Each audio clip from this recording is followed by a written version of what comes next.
Good morning, ladies and gentlemen. Welcome back to the Shadow and Sun Show, and welcome to your Thursday morning edition of Second Breakfast. A massive, huge shout out to Mark from Mark's Genre Mixer, dude. Way too much, man. Just your generosity is legendary. Uh, and Dave from Bronze Age Miniatures. I hope we are uh, able to connect in the next couple of days and hammer that thing out. And Joe from Reaper Miniatures, looking forward to hanging out with you and talking about your new game, Dungeon Dwellers. Uh, I mean, you have no idea how long I've been a dungeon dweller. Yeah, literally. What's up, Shellback? Long time no see, man. I saw your channel the other day, and I seen you here and there. Hope you're doing well. But Joe, if you happen to catch this, if you're watching, or anybody you know, Joe from Reaper Miniatures, the writer of the new Dungeon Dwellers game, give him a shout out. Tell him to get a hold of me. His player's handbook, while it's a little on the low magic side, I'm trying to appreciate some stuff about that. I'm even actually writing a campaign that embodies a lot of that to see if there's something I'm missing. Um, but I'm reading his DMG, or Dungeon Master's Guide, uh, and it's insanely thorough. There is so much, uh, that's really laid out for not just the new guys, which I've been talking about, because it's like, while it's lengthy, if someone really is interested in getting into this hobby, that would be the game I would send them to. If they're an avid reader and don't mind reading something that seems complicated but really isn't, that would be it. And I'll talk more about it when I finish reading it. Um, but what are you guys up to today? It's Thursday. The weekend's almost here. I was up late, late. I got like 4 hours of sleep because me and the boy were talking religion and politics till just about 2 a.m. Dude, I knew you were there. You're not going to believe me, but I absolutely knew, Bubba, that you were coming in. I don't know how. I just got this flash. Bubba's coming to say howdy. How you doing, man? I'm getting by, bro. Yeah, you sound a little down. Yeah. Everything okay? No. No. I'm Well, still at cool. least you're honest. Anything you want to share, or you just want to hang out and forget? No, it's extremely personal. I don't want to share. All right, all right. Well, we'll talk later, or maybe not. What's up? Working on the game? Huh? Working on the game? No, I've been doing yard work this morning to keep my hands busy. So I've been mowing and weed eating. I had to, Really? yeah, I had to message the landlord next door. Oh, I hate that. His fucking property. Yeah. So I'm weeding. It's wet. It's gotten away from me, dude. The heat has been ridiculous, and then we had all this rain. So normally my son-in-law takes care of the yard because I'm not supposed to. But the brakes went out on his truck, Yeah, and it's I was going to say you're supposed to kind of take it easy, yeah. and getting The stressed ain't the thing for you. the he's a mechanic too. He works for FedEx, but he's a mechanic by skill trade, right? He ain't fixed it yet. He ain't fixed his car, and it's Okay. it's like the cobbler's wife has no shoes. Every mechanic I know has a pile of cars that he worked on. So he hasn't been able to come over and do it. So I started knocking it out. But I do it in sections. I did my front yard a day or two ago, and then I did half my backyard today. I take my time, but there's this mattress next door leaning against the back of the building where they have apartments. When I got weed eating next, I thought I'll weed eat this big pile of weeds in the backyard right next to them too. Nope, it rang. It was so rank, dude. I stopped and got on my phone and got a hold of David. I was like, dude, you gotta fix this. Ugh, ugh. I know what you mean about the heat. Like I said earlier, Jackie and I, we were up talking till like 1:30, 2 o'clock in the morning, right? And the dog, he decides, hey, I need to go outside. So I open the door, go outside. I kid you not, 2 o'clock in the morning, it's freaking 80 degrees outside. Yeah, that's what it was here a couple weeks ago. Now it's down to the 70s at night, but a couple weeks ago it was like in the 80s and 90s at night. It was just not. It was just not cooling off. So we had two. We've had two heat bubbles, I guess they call them, or what do they call them? Heat domes. We've had two of those this year already in Kentucky. I'm on the in the Ohio Valley, River Valley, so it's just been muggy, nasty. But I don't That's the mind it. worst. I just What's up, take my Squirrel?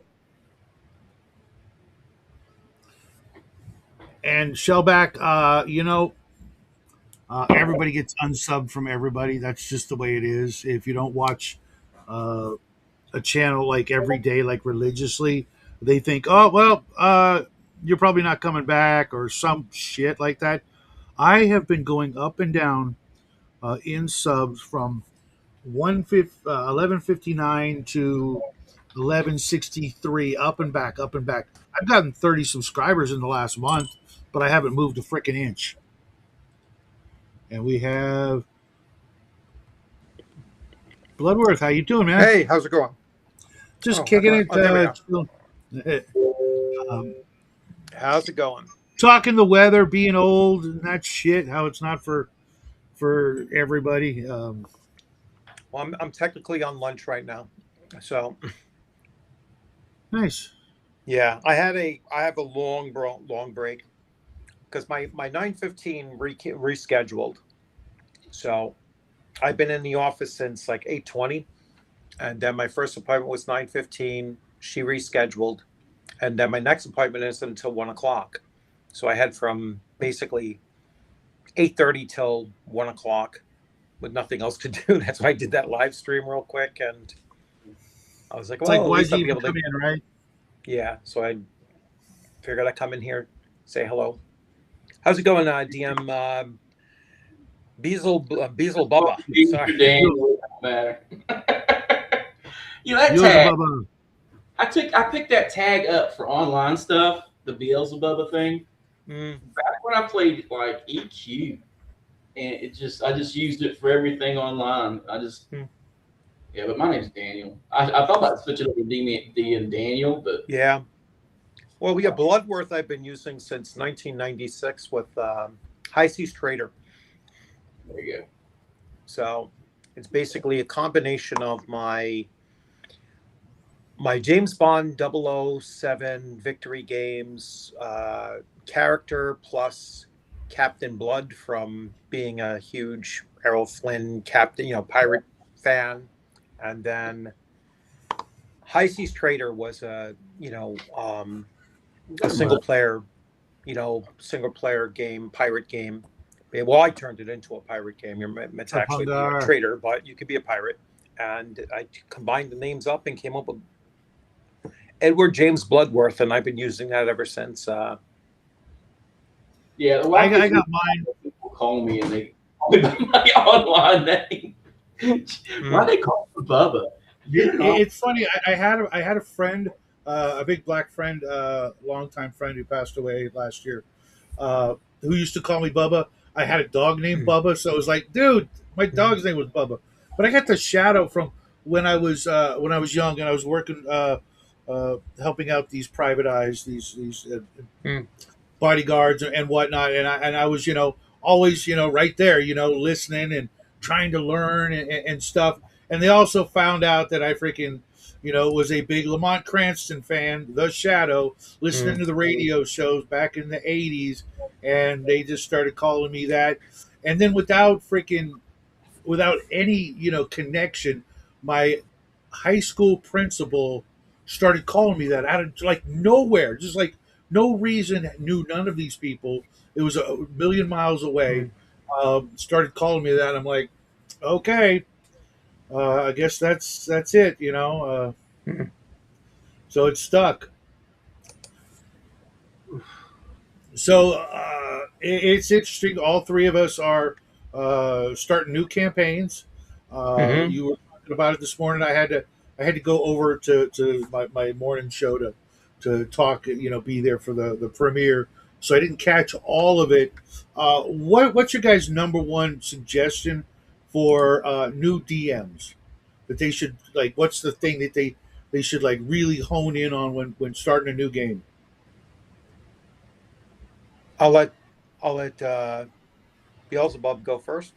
I don't really have a lot of advice on that, but basically, just fail till you succeed. Just do it.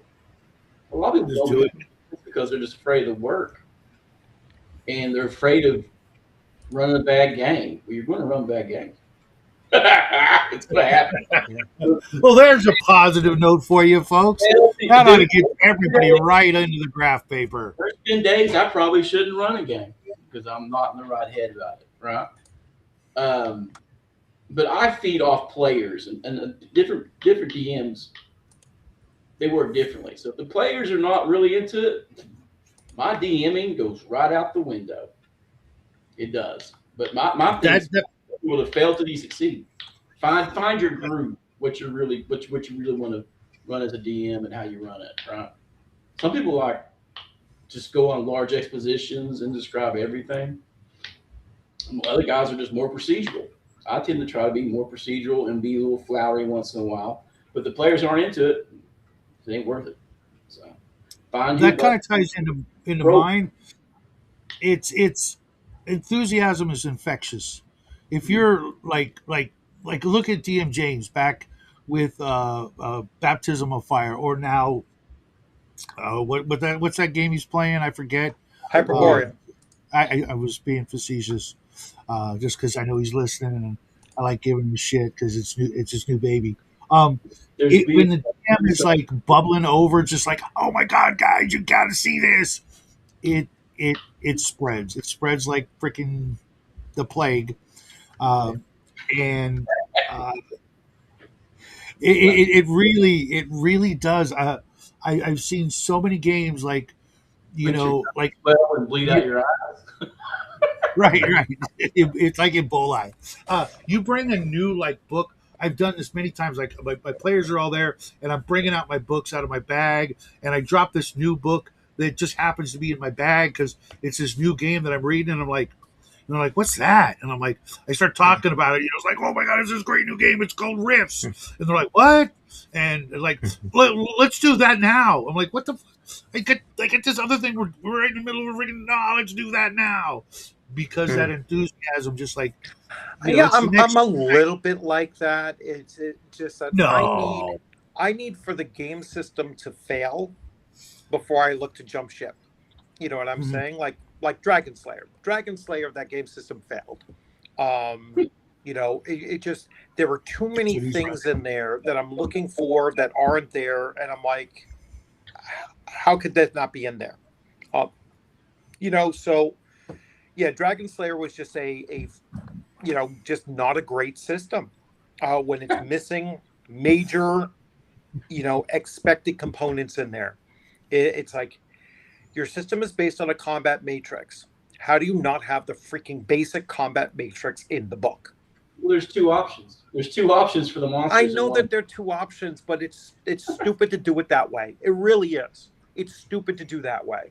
It's Just throw a chart in the back of the book, like the right? damn Like, I mean, chart in the back of the book. every game should have like 20 charts I in the know back of the book. it's like it's like it was that there was other things where it's like, well, he makes it an optional rule to do something, and I was like, yeah, but that should be the primary. That should be the basic. It's like at some point, and I really did get to the point where I was saying, if you're making a modern game system today, OSR game system, independent game system, whatever, and you're still using descending armor class, what the hell is wrong with you? All right, there was just something wrong with you. It's like you're it just doesn't make any sense whatsoever. And I was like, no, it's a poor design choice. All right, to use It's anything. really funny. I mean, because the two are the same. It's just one way of doing things, but human No, nature one way you is have to more. cross reference, and the other way you don't. I You know a know, lot of people one who way can you do the got to math look at in a their head. freaking chart, and the other one you I know a lot don't. of people who can do the math in their head. I Mr. know, Max but you know what? Leal is famous for. It's just at nearly 60 years old, I can't, and I don't have time for it. Not when I'm as a game master sitting there trying to manage the dice rolls of 15 different monsters.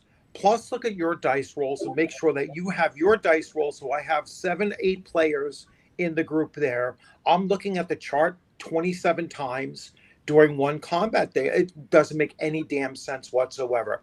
I can see your dice roll. I know what the AC is, and now I know that you hit, or I know that you missed. All right, I don't have to look at Let me any ask damn you a chart question, to do Bloodworth. that. When you guys play, do you have a DM shield up even if you're online? No. Sometimes it depends on the DM shield. It's like it Right, really right. Like depends on as what it long as it's not the has. one from White Box. Oh my god, have you heard about that DM shield? It's literally the worst DM No, shield ever made. I don't have the one for my white box. Never used one. You know Yeah. what? Do you know what it is?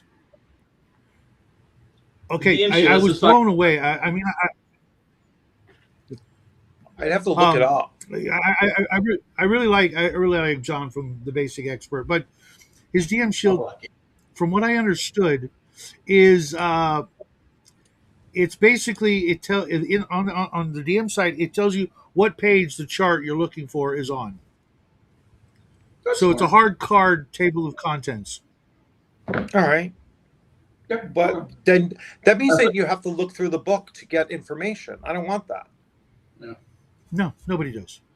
Yeah, I don't want that. It's like the It's exact just opposite like of what a DM shield should be. it's like It's like, it's like haha, Shadow here's Dark's where it is. Go look for yeah, it. Like, wait a Shadow minute, what Dark's were you thinking? DM shield. Shadow Dark's DM shield, half of it is useful and the other half is completely useless. It's like I don't need to do an NPC name generator, and their attitudes generator. Mm, That's half I of can it. kind of see where that would be like maybe No, something I paper that's clip never to it. ever needed. Never needed. Well, All I right. got some of these a while back because I was having such trouble with it. They're just random, letter generators, and I'll just randomly, grab a handful. Okay, I'll spell out a name real quick, and Just I'm make a having a name problem. up. Just make up a name, I somebody. Dude, I make here's the names up. problem. Here's the problem. You guys are so safe with me, dude. If I don't have a name on hand, it's coming off my desk or my room. I just glance over, and that's it. Yeah. It's I just like Here's the can't Bernardo, problem pull a with name me. off the top of like my Corporal head. Bernardo.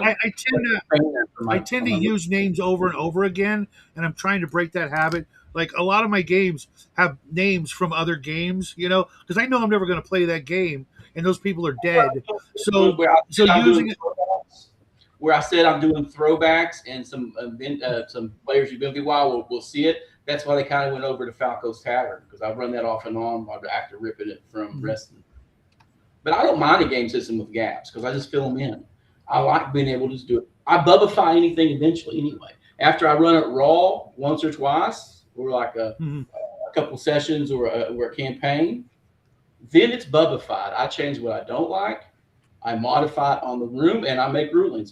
If you've been on my Discord channel, you've seen my rules and rulings on the Discord. It's freaking huge just for Dragon's Lair. I can do the same thing for OSC. We never use shields in for AD&D. Bloodworth does the same thing, or some things like that. Yeah. Right, Richard? Here's an NPC name for you. Wodash. It's pretty cool. Wodash. WODAHS. Wodas, or however you want to pronounce that. Don't believe all these carnies. Fucking cow. This So- morning he woke up and chose violence. That's what you get for hanging out with Wodas is shadow backwards. When you want to create an NPC name, just do the Gary Gygax way of just invert names. And to grab his ass. I never climb Shadow, I climb Shadwell. Jackie is, from back in the day when Jackie would, mess with the sign. He went in somehow and went into my freaking email address and did it. My Google account is Shadwoe and That's Son. saving your password to your browser.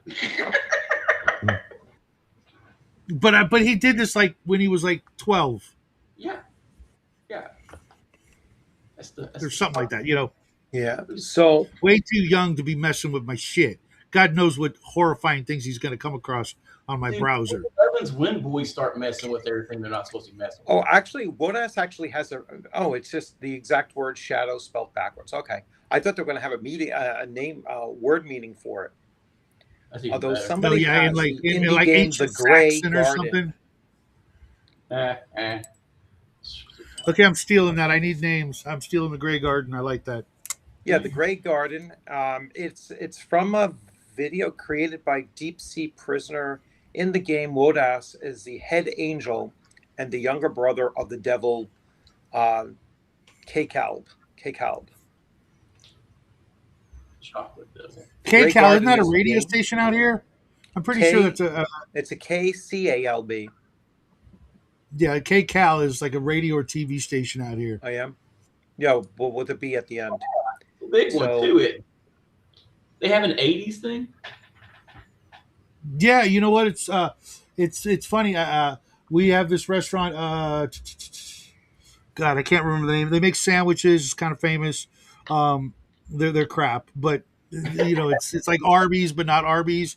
They make really good cheese fries. But when I go in there, they've got this radio station on that plays nothing but 80s, and they call it like an oldies station. I walk in there. I walk in there, and I'm hearing some songs. Then I hear Motley Crue, and I'm like, if you would have told me back in the day when I was, listening. Oh, I told you this story too. I had the same story. I told you that like a couple years ago. I was driving and I was stuck on AM stations for whatever reason. And I had the AM station on. They're like, oh, it's time for the morning oldies. And, Kickstart My Heart came on. And I was like, holy shit. It was like, when Motley Crue is on the morning oldies, you know that you're freaking old. I was like, all right. Yeah. That was my first. So like when we hear like doo-wop, like we're not gonna, but if on the off chance. No, but you're not going to hear doo-wop on the. When was the last time you heard doo-wop on the radio? I haven't heard doo-wop on the radio in 30 years. Right, but if you did, that's like what the ancient. We listen to the ancients. Yeah, that's like ancient. It's like the Glenn Miller band. You're not hearing the Glenn Miller band. I have a channel that plays nothing but 40s swing in my area, by the way. Yeah, when I grew up, that's what my father was listening to. My mother was listening to. Mario Lanza, and my father was like the Glenn Miller band and stuff like that, because they were what was that song where they talk about listening to the Glenn Miller band? I thought they were old then. Yeah. So it's 1930s, 40s. Glenn Miller was like falling out popularity by the 50s. Mm-hmm. So, like Abbott, what they listened to in Abbott and Costello. When I was TV all the time. My granddaughters all know Abbott and Costello and all the monsters. Meet the Monsters. Good for them. When I was working for the Rangers, I worked with this old guy who was a retiree and a volunteer, and he was in control of the radio. So that's what we listened to all freaking day. It's all bro country now around here, and a couple classic rock stations. What does that even mean now? Well, classic rock. Yeah, I mean, it means whatever marketing wants it to fucking mean. That's what it means. Mm-hmm. That's kind of what I was getting at. It's like, I mean, there's some stuff I consider classic, but you'll never freaking hear it on the radio. I would love to start a pirate radio station. There's a station over in Ironton that they just fired back up. They never lost their license, but they only play songs that were in the top 4 from 1970s forward. So it's got to be a top 4 song anywhere from 1970 till 1990, or they won't play it. So it's really pretty cool. That's actually a good idea. And the FM band, they're dual. Yeah, but here's the problem with that. All you're going to get are what we would have called back in the day singles, 45s and stuff. Yeah, and they're never going to play the B side. Like they're struggling for advertisers, and I wonder why. They can't. You can't compete versus the larger stations. And if you do manage to compete, or satellite or things like that. Yeah, we had a Like really we don't listen to the radio in the organization. car. Yeah, Well, yeah. when we're in the car, we just turn on YouTube on somebody's phone and take turns picking songs. You know, we're not watching the video, but we've got the music playing. We're Spotify people in the car. I used to be a talk radio guy, but my talk radio stations. Hey, what's up, Mr. Wolf? I was just talking about you. We're just a bunch of old farts talking old fart shit. We already covered the weather. Pretty soon it's going to be get off my lawn. And then what's with these kids? Dude, I've already picked a fight with my neighbors, so yeah, probably. Just Dude, I people got that the same, not the same issue, but my neighbor uh, listen. I think rents that fucking from a. mattress is the mattress that the lady next door died on and laid in her apartment for 2 weeks. It is rancid, and I don't know if they left that damn thing in there, and the new tenant just threw it to the curb. It's not made it to the curb. It's in their backyard, right next to my sidewalk, and it reeks. It smells horrible. Yeah. Well, welcome to the show, Joe. You know, we sometimes touch on some spicy shit. Sometimes we have some really grumpy, grouchy opinions, but at the heart of it, we're a bunch of guys who like to role play. You know, and I mean that in the good way, not the weird freaking way. You know, What you say, with dice. What you say, Bart?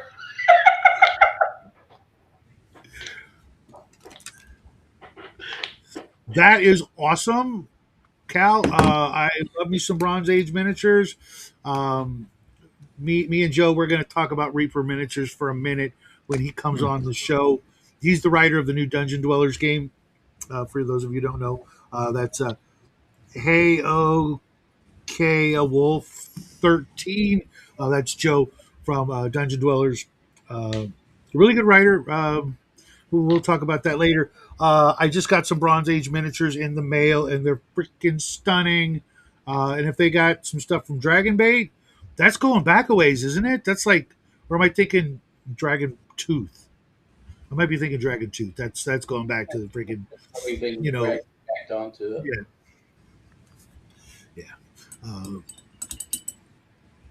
Ugh.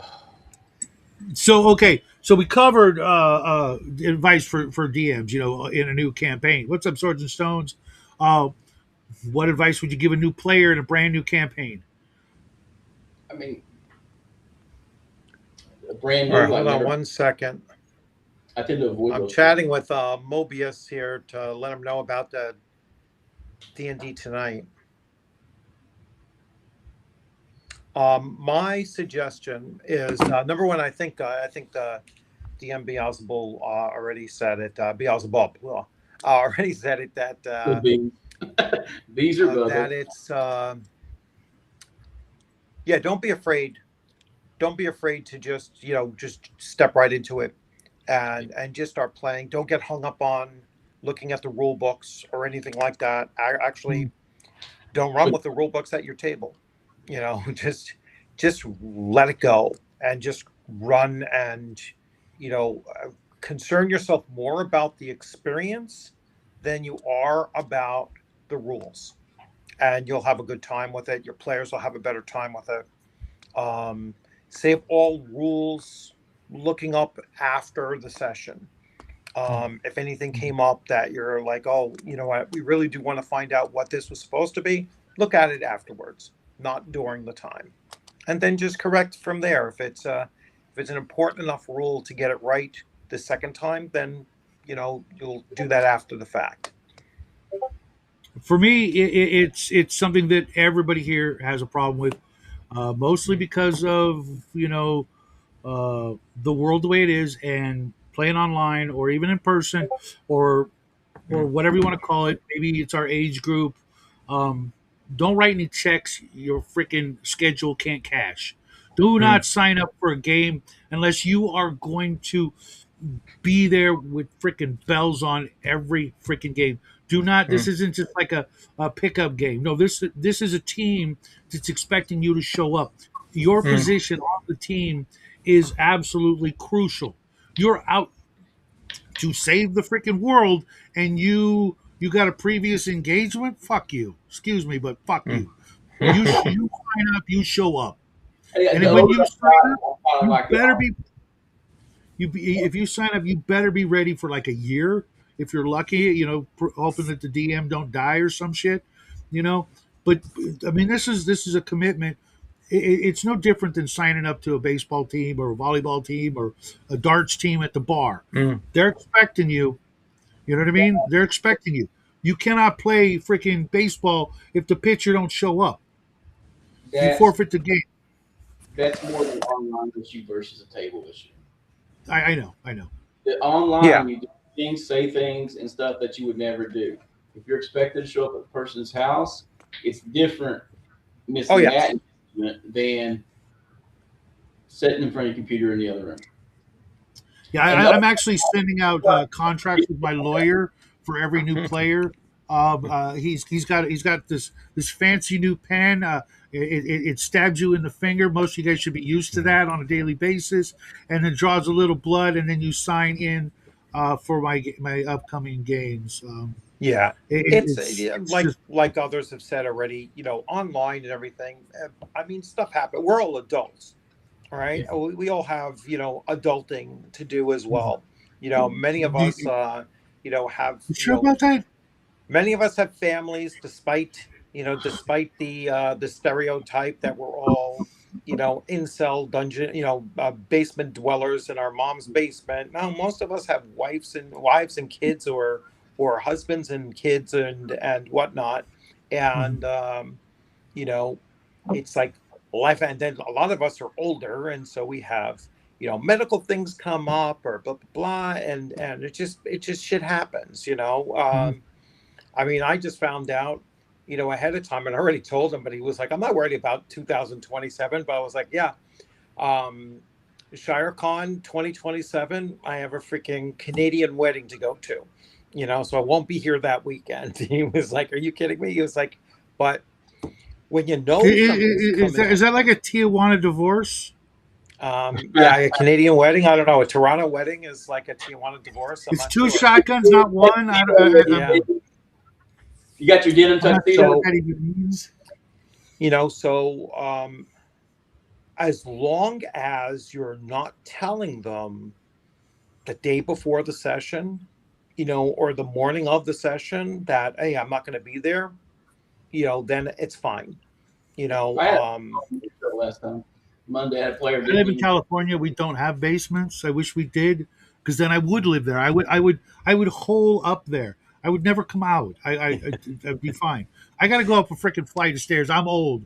I swear yeah, to God, I can was coming up here with my hot uh, cocoa flavanol mixture and some stuff walking up the stairs, and I had a second there where I thought my knee was going to go out, and I was going to be, landing on my ceramic cup, bleeding out, because my son ain't going to wake up. He's dead to the world.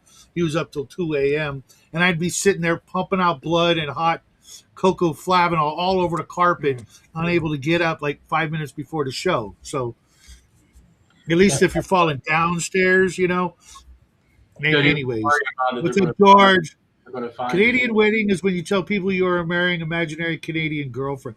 That's pretty funny, dude. That's pretty funny. Canadian And at Canadian least no weddings, guns in everyone's pocket. What are you talking Canadians, about? including Italian Canadians, they have no concept of food. Their weddings have the worst goddamn food imaginable. I mean, just it was like, wait, what did you imported the English food, like Britain food, to your They flew it weddings? in. Because They yeah, flew it nothing has in. no flavor, no, just nothing. I was like, how is this called Italian? How do you screw up and make the Italian food have no seasoning and no flavor? And it was like, but It's it called just is. Stofers. It's called Yeah. Stofers. I've It's gotten more like, yeah, forgiving. so they kind of lose. They lose out. And they have no concept of it either. It was like, Yeah, and if you're yeah, putting you have hamburger in your no lasagna, concept of what wedding don't do food that. is supposed to be like. Bring the fucking sausage, Yeah. right? No, I put a So mix. I do 50-50 mix, ground chuck and Italian sausage. Really? I'm the weirdo. You know what I use? You'll never guess what I use. Pepperoni, a freaking ton of it, just a ton of mm, pepperoni in my lasagna. Had the pepperoni lasagnas. I'm not a fan. Right, that's a pizza bake. I know, I know. It's pizza bacon, pizza bacon. That's When you gotta understand when I went, my family's half Mexican. yeah, Uh, that not by choice. I'm kidding.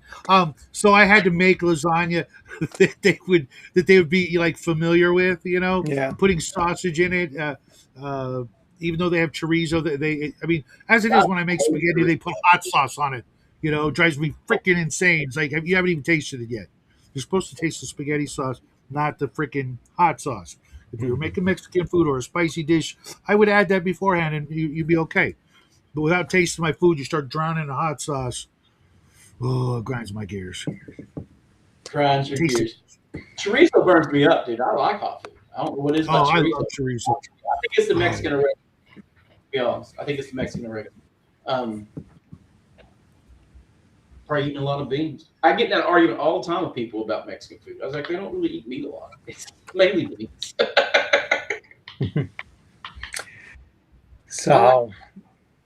So, I hope we sort of answered who was that question? Shellback's question about new DMs.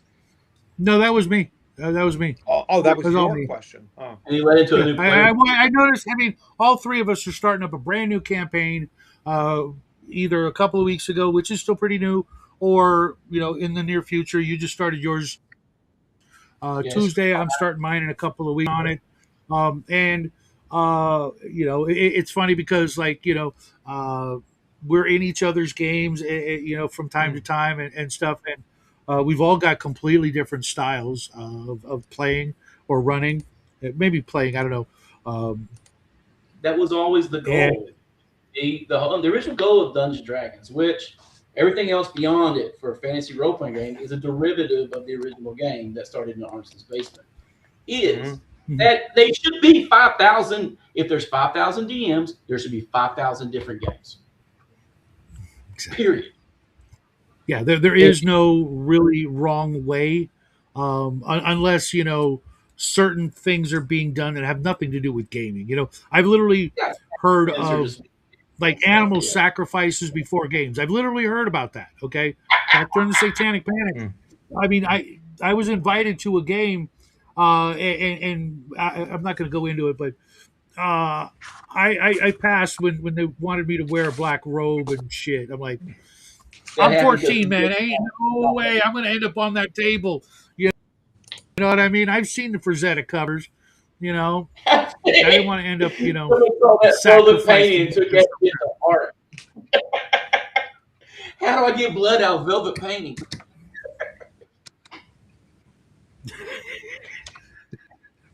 Dude, I don't play with younger people though. You gotta say But about new players. you're absolutely right, Bubba. I'm not gonna be at my table. I just ain't got the patience. Yeah, You I've know? seen a lot of weird games, because it's California, but that's just it, because when you boil it down, it's a certain kind of make believe, but we just added rules to it, and that's awesome. We're very lucky to be able to spend our time using our imaginations in this way and coming up with stuff and writing stuff down. Some people would say, you should just write a book. Well, we'll get to it. We're not there yet. And I for got those that. of us who don't, we we've had lifetimes of freaking excitement and adventure that most people can't imagine. And for a lot of us, it's that's our thing. We go out and slay imaginary dragons. Other folks, they watch NASCAR. They're both not really contributing to the betterment of the world at large. Maybe in a little way here and there, and things we don't realize or can't quantify. But it, like my mom said, it keeps you off the streets at night.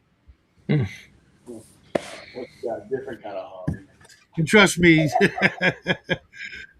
I know at least 2 out of 3 of us were probably headed down that path.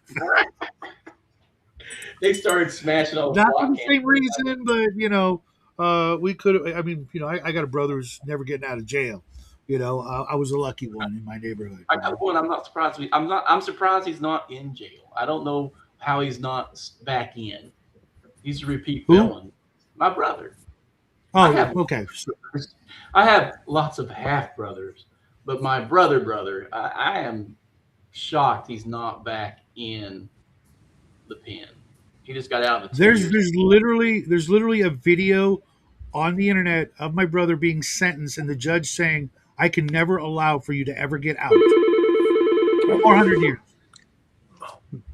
Be right I back. mean, Okie dokie. that's I mean, what do you? I mean, these days you can do anything and no one's going to say that. No judge is going to say that anymore. You know what I mean? What does Okay, they my call it? I mean, appointment is here early, so I'm going to go grab my appointment. You all have a take good care, one, brother. guys. I'll see you tomorrow. Have a good one. Take care. I I know what he did. And while I agree with the judge, because I knew him in person, I've seen 100, early releases, suspended sentences, slaps on the wrist. You killed 3 people, no big deal. Don't do Well, that again. yeah, that happens because we don't kill judges enough. Let's be honest. Or something, or at least hold them accountable. And it's like, oh, that guy did this, and you let him out. Well, guess what? You're going to serve their sentence. You know, I mean, if we did that like just one time, just one time, It's a different kind of club, dude, and it's another type of oligarchy. It's a black robe oligarchy, and they cover it. yeah, and we're not invited. Kentucky. And if In and if Kentucky, we ever do get invited, we're going to be on the table. I'll give you a little thing. In Kentucky, we recently passed some reform, and they impeached a judge in Louisville for not doing the minimum sentencing guidelines that the legislature had passed, and it was law. She was not doing it, so they impeached her. The Kentucky Supreme Court said that the legislature could not impeach a judge, that only the judicial can, contrary to the state constitution saying the power of impeachment solely resides in the legislature. It's a club that protects itself. So we're going round and round with that. I mean, how Just so you know, how you do ignore the words. You just ignore the words. We see it on the Supreme Court bench, and you see it on I the mean, state Supreme Court bench. Judges are political. power usually comes from an arm of enforcement, and All power comes from violence. I'll just be right, honest. right, right. All power comes from violence.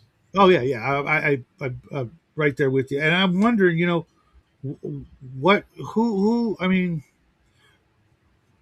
I just don't get how the common folk or the less than common folk still, you know, adhere to something or a group of people like that, by all rights, don't have the right to do what they think they do, but yet they still let them get away with it. We agree on these set of rules, right? So we agree on laws and structure and stuff. But when you have factions develop that don't believe that they should go by that, they're breaking that agreement, and then that inevitably leads to a position where it is settled by violence eventually, whether by revolt, civil unrest, or collapse.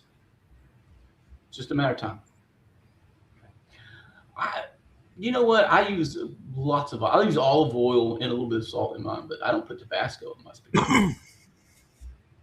No, I mean, I eat enough spicy food as it is, and every once in a while it's nice to have something that uh, allows me to have a proper poop. Um, I've recently changed my baked beans recipe, and it's the least amount of stuff I put in it, and it's the best. So now I'm down to sauteing garlic and onion until it's brown, and then mix it into my mhm. beans, and then bacon or hog jowl, depending on what I have, and molasses. That's it. I don't put anything else. No salt, no pepper, no mustard, nothing. That's it. Those are Molasses. my toppings.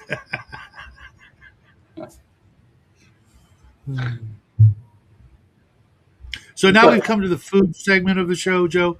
These are inevitable laws of every live stream. There has to be a food section. Dude, Um, I like to cook. I I do like too. I do too. I made spaghetti and meatballs yesterday, and I had to improvise with the breadcrumbs, and it was fine. Everybody loved it. I made extra. I mean, once upon a time, I could use like a pound of ground beef for the four of us. The boy hit 17, and I had to double or I had to add 50% more ground beef to the recipe. Um, thanks for sharing. You My father once told me when I was young, if you do not think that the prosecutor, the defendant attorney, and the judge go to the same dope house, the same golf course, and the same whorehouse, you're an idiot. Uh, yeah. I never heard it called dope house. We I just do. call them I crack. do a point network. Shellback, I really, I didn't need to know this, but thanks for sharing. I hope you're okay. And if not, consult your physician if you do so. Uh, yeah, they're like George Carlin said, they're all in a big club and we ain't invited. It's okay because they're not invited to my table. Not once have I ever had a politician at my table, nor would I have thought to invite one. I think I'm They have gatekeeping. no imagination. It's part of a job description. I gatekeep the shit out of my table, dude. Got to be a dick about Uh, it. I'm getting more authoritarian about that. There's some people that aren't coming back ever. I Yeah, don't well, care who we have, when you're scheduling a limited amount of time to do something, damn right, I'm going to be picky about who I spend that time with. It's just, and I don't associate with a lot of types of people outside the game, and they won't be allowed in my game either. It's just ridiculous. I don't game with anyone I wouldn't let in my house. Well, I won't let anybody in my house. If it was up to me, it would just be me and Jackie. My So wife's like that. She gets all weirded out when family comes over. I'm like, Jesus. But I grew up in a big my family. family can't come over. If my family comes over, I'm calling an exorcist. If you know what I mean. Well, But I have a huge family, and I grew up around tons of people, so it was not unusual to have extra relatives coming in and out the door. Actually, I'm moving a relative in now this next month. Haley's moving in with us for a while. I gotta address this real quick. I just finished cooking some Kraft mac and cheese for the wife. She's stuck in meetings, nothing fancy, but I do add a dash or two of slap your mama powder to my own bowl. That's not bad. What the heck is that? It's a Creole Slap? season. Okay, I never heard of it.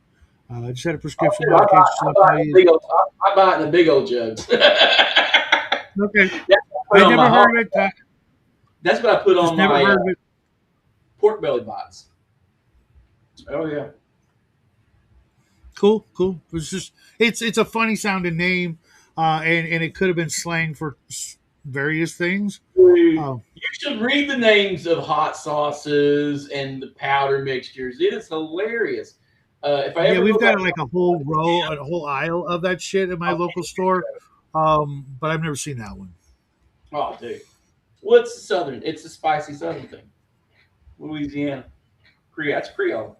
It's Creole or Cajun. I think it's Creole. Yeah, like I said, Shellback, at 2 o'clock in the morning, it was 80 degrees outside. Yeah. Just brutal. It's going to be over 100 degrees every day for the rest of the summer here where I live up in the freaking. I'm only like an hour and a half from Death Valley, from what I understand. Um, I could be off, but I'm also a half hour away from where Captain Kirk fought the Gorn. So that's kind of cool, except for the fact that a bunch of losers went and graffitied the crap out of that famous stone, area. That's why you don't Bastards. share locations of cool places.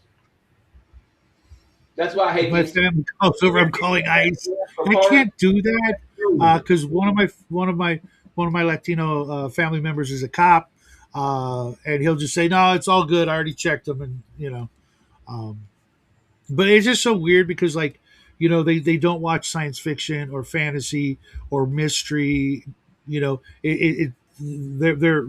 what they watch on TV or what they consume in the way of, well, they don't read books. They still to this day don't understand why I have so many books. It's like, and the entire time my wife have known each other, she's read one and a half books. The other day she's like, why do you need another book? But because I haven't read it yet. It's like, we'll read one of the other ones. I've already read those. I want to read more books, but not those. Eventually, I'll go back and read those. But right now, I want to read this. I just ordered another book yesterday, and it's like, don't you have enough books? I will never have enough books. If I owned the Library of Congress, I would find a way to pay money so people would start writing even more books so I could put them to my collection. You can never have too many books, in my opinion. Someday they're going to be worth their weight in plutonium or some shit, or they're going to be a giant fire hazard and kill somebody. Yeah, we don't have humidity here. We have to import that. Actually, if it ever rains, last week it was going to rain. There was a oh, it might rain today, and I'm like, yeah. So we all get our swimming pools back. That's all the rain is out here. If like rain comes from outside the valley, it goes around our valley. I've literally like watched the clouds go around my freaking where I live. You're considered high desert out there, aren't you? Mhm. High desert and in a valley. So the clouds come in and they go around the mountains. Yeah, there's a place in New Mexico. It's just like the elevation for Tibet, and it's all desert. It's really cold at night. The split with the temperature at night and the higher elevations is pretty amazing. Yeah, I think this is gonna be my last fantasy campaign. Really? Yeah, What are you going to? I'll run a I'll run a Final Frontier Space Odyssey next, and Yeah, you thought about till the wheels run off of it. I mean, I'm not quitting. That's just everybody's bitching and complaining about rulings. I ain't got time for that shit. So I've been kicking what do you around mean? Final Frontier. Oh, you don't follow the Discord. They all just bitch.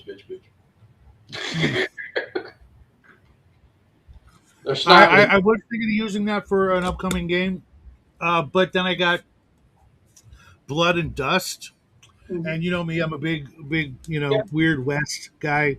I'm doing a Um, Wild West game, but I don't think there's enough interest in my group of players. Actually, I don't think there's any interest in that sci-fi game either, but I'm going to do it anyway.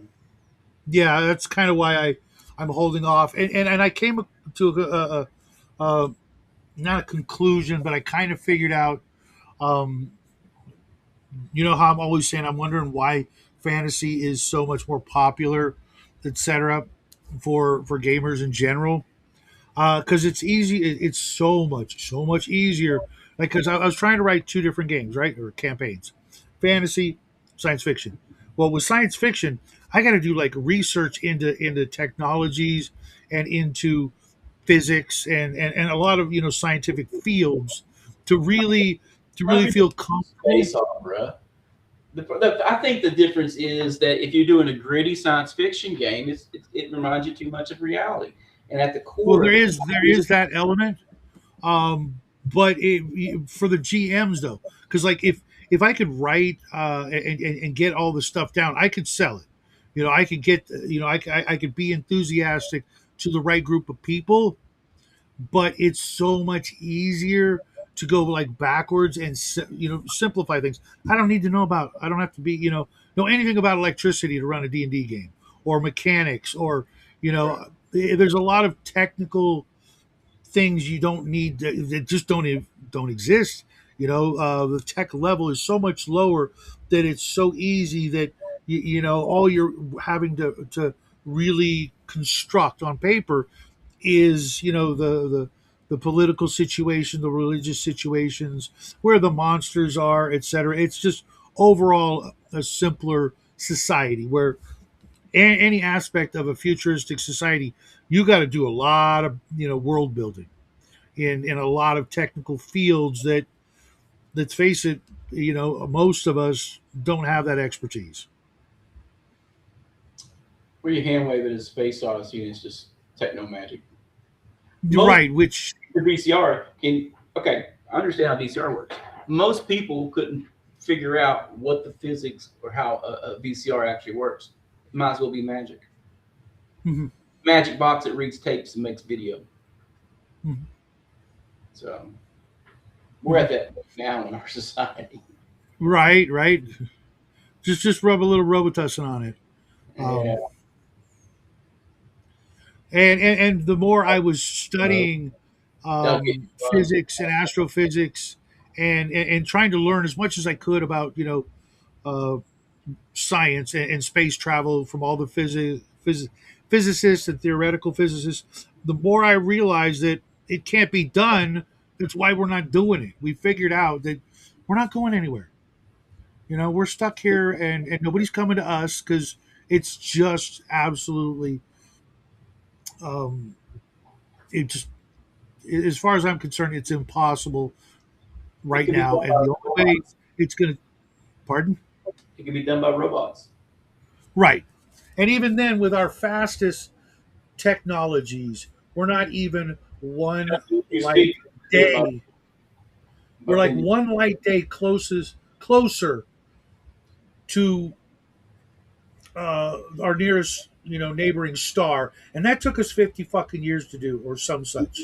In the end, if we're ever going to explore the stars, it won't be through light speed. It'll be through folding space and jumping, creating Which is one. going to require so much energy to create such a gravitational situation that we can do that we might as well just create a new planet and star system. We You know, the don't have. the, the energy requirements are off imaginable scales. Yeah, you would need fission. No worries, Joe. Hopefully we'll see you again. Have a groovy night. Okay, well it's only 10 a.m. my time. I'm not sure where you are, but uh, you know, hit me up in one of my video messages, and we can find a time where you can come on the show, or you know, I'll just throw the link out there, and you can come on in and hang out. In the end, when we haven't even started really playing around with helium-3 isotope and nuclear reactions to get the 100 times, 1,000 times yield versus what you get with plutonium. Mhm. So Which is really weird because the moon is just covered in that stuff, and we just like, no big deal. Or we've mining, been doing it the whole time. we have competing space agencies trying to figure out how to get up there and mine it. Don't worry, the next world war is going to be on the fucking moon, right? But Well, maybe the fourth one. the when we get we're in the fourth one now. I would argue that the Cold War was Third World War. That now Okay, so fifth. we're in a 5 or 6G um, generation effect of warfare now being practiced in Eastern Yeah. Europe and the Middle East because if multiple powers are funding everything through proxies and superpowers are on the verge of killing each other, that is a world war. NATO's picking a fight with fucking Russia, and we just picked a fight with the Middle East. So that's all going on at the same time. And a lot of those people have, It's just not as kinetic as it has been in the past. yeah, because Although I would argue though we're trying to narrow that gap as I of think late. I mean, it's been more done through economics and cyberspace. yeah. People don't realize like all the choke points in the world that controls all the flow of oil, we control all the ones that go to fucking China now. All of them. We just did that in the last 2 years. So there is a war going on, and we're applying the choke. We're doing a slow choke to our geopolitical foes. And no one's aware of it because most people are fucking idiots. I'll just be honest. Most people don't know what's going Hey, on Kevin Showback. down, let them know what's going on in geopolitical state. So it's what it is. But yeah, that and ionic drives, kind of a slow and steady for probes and stuff. I think that's going to be the next loop, and figuring out how to slingshot our probes and satellites or Well, that's how we got Voyager to where it is, was slingshot. slingshotting it around. Yeah. And even You're right. then, If they it's the fastest. the planet did that, what would happen if we did a probe and slingshot off the fucking sun? That would be the most put for a probe. But Right. But see, that's like one of the 10 problems. I think we're Okay, going it's to. still going to take for freaking ever, I don't think we can generationally. focus on colonizing the universe when we haven't colonized the solar system. Hmm. If you go by the Kardashev scale, we're not And even a one. and the moon will be the big leapfrog part because of the helium-3 isotope. Right there, once you have that, and you can create big power there, not to mention what you can harvest the solar energy without an atmosphere on part of the moon that never turns its back on the sun. Hmm. Yeah. Then from there, you go to the belts. And once we get to the asteroid belts, then this whole concept of scarcity for precious minerals and rare earth minerals is gone. It doesn't exist anymore. Because Which then you're is one of the reasons why they've not allowed us to do those things, because the forced scarcity is what makes the world go round. dude, you can that tiptoeing into the conspiracy theory zone. If we can do that, if that allows you to gain greater power over your geopolitical foes, someone would do it. Mhm. Because once I'm mining the asteroid belts, I'm not going to give a shit what the Arabs say. I'm not going to give a Mhm. shit what the Russians say. I'm not going to give a shit Yep. what the Chinese say. Yeah, and that's, it's like, it's like this though. Um, when we came to the United States, we were still, indebted to, however you want to call it, uh, the British Empire. They funded our coming over here, and what did we do? We said, "Thanks for all the free stuff. Get bent." As No, soon as people start that's going to the moon, not how the American Revolution actually just happened one day. No, it was a no, no, series. no. That's the long term sort of result. You know what I mean? And the same thing would happen. Over Fund a bunch of people to colonize the moon. nation. And You colonize the moon. Eventually, those guys are going to want their independence. the complications that led to the American Revolution are tied into the French and Indian War. That's where it starts. That's where the debt Right, but starts. it's sort of the end result is still the same. You know what I mean? So Yeah. a bunch of wealthy people paying for shit. Our independence is your argument, except the corporate overlords are on Earth, Mhm. so they'll just turn the air off. Like Total Recall. Yeah, I've thought of that, but that's see, well, that's You a realize simple what they did solution. strikes in Kentucky in the 1930s and 20s? We brought in tanks. We put Mhm. machine gun towers down in fucking Newport, Kentucky. All right, if they could turn the air off, they would just turn the air off. Right, well, but I You think they're can't be self-sufficient on Mars. You can't be I, self-sufficient. I think they maybe the powers that be think that while they can do all those cool things, turn off the air, turn off the power, write in codes and things to give them control, back doors, etc. I think that they think that the people who would be there would find a way around that, and if they do, they lose their control. A crack in the window kills everybody on the moon. Mhm. And when you have a static position that is fragile, you don't have a foot to stand on, right? Versus authority. But Mhm. I mean, it's neither here nor there. I just think it'll be corporations colonizing the solar system like Blade Runner. No, absolutely. Mutant Chronicles summed it up perfectly. Who and what would, like, what nations would become what corporations, and how they would Right. I think behave when most they countries started. are just too incompetent to get into space. Mhm. They're just too incompetent.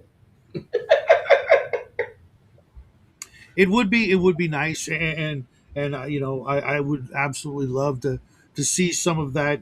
Some of the greater things that could happen if we do that. But I know I'll never see it.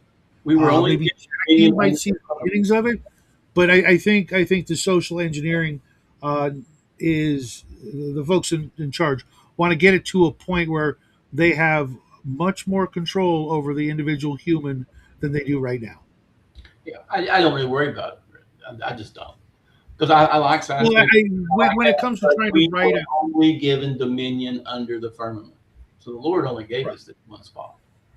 That's all we're right, entitled. but when trying to write like a sci-fi game, all these things come into play, and it's like, how do I console it with myself without just going full Star Wars? You know what I mean? Just nothing makes sense. You don't need a reason. It's just about the characters and the robots. You know I what I don't mean? focus too much on that minutia. Now it has to be my realism players and your rules like they probably will. That's the that's Yeah, the way that's exactly. the And in four order to, power gamers. because I mean, I could just run Spelljammer. You know what I mean? Hey, That's what that's like. That's where it crosses. You know, what is it? I saw It's a someone posting circle. about putting oh my god, the one it's all desert and defilers. Dark Sun. Dark Sun in the Shadow Dark. I was like, how could you make a gay setting any gayer? Shadow Dark. Oh my god. Everybody's putting the body oil on. Oh my god. How do you do Shadow Dark in a place that's freaking blistering sunlight? You know, when the sun's out, it's like they pray for the dark. You know what I I don't mean? think It's the like, Shadow thank God Dark it's nighttime. It's only 100 degrees now. I You know, consider Shadow which Dark an OSR game, so to take an OSR or a second we edition were, we and were advertise it, I bad news bars. We were, but we realized that we should just play. We should all just play Spelljammer, and that way we don't have to hell worry about anything that you But know. the hippos based on British colonialism, I thought was hilarious. I really liked the Nyoge. I liked the Nyoge and the Mind Flayer ships. I thought that was cool. But the whole concept of this, let's turn our D&D game into sailing and piracy and being pirates. It's like, well, pirates are pretty gay for D&D. You put it in space and it just gets, I just couldn't stand it. You know, here's the thing. What I kind of liked it because there was a story I grew up with as a kid. I can't find it. It was remember the Dick and Jane books we read in school. I hate it. What? You remember the Dick and Jane books? You know, See Spot Run. There were in one of those books. There was this story like from Alexander the Great's era where they got into a sailing ship and went to the stars and met these asparagus and vegetable people on the moon. I don't know. It's like all I can remember about it. Are you using that But children's to base your next space campaign? no, but I remember that story. So when I from like I was in fourth grade, and I remember that story when I saw Spelljammer. I'm like, oh yeah, it's kind of like that. And then I saw the ships, and I'm like, okay, if the ships didn't all look like either Spanish galleons, which was dumb, okay, if they didn't all look like animals, which was dumber, I The get Nautilus some were of them, cool. but every last one of them. Okay, it was just like the lowest level of imaginations. Like, wouldn't the It was dwarves make like ship? second edition, dude. That was after the fall. Like how everything from the Garden of Eden has grown thorns, and we have death in society. That same thing happened to D&D, right? The fall was second edition. That's when it started to go to shit. Okay. Never met Chubby. Maybe one of these days. I don't know. These videos once in a while, but that combination, man, is just like putting like I don't And know. colonialism is fantastic.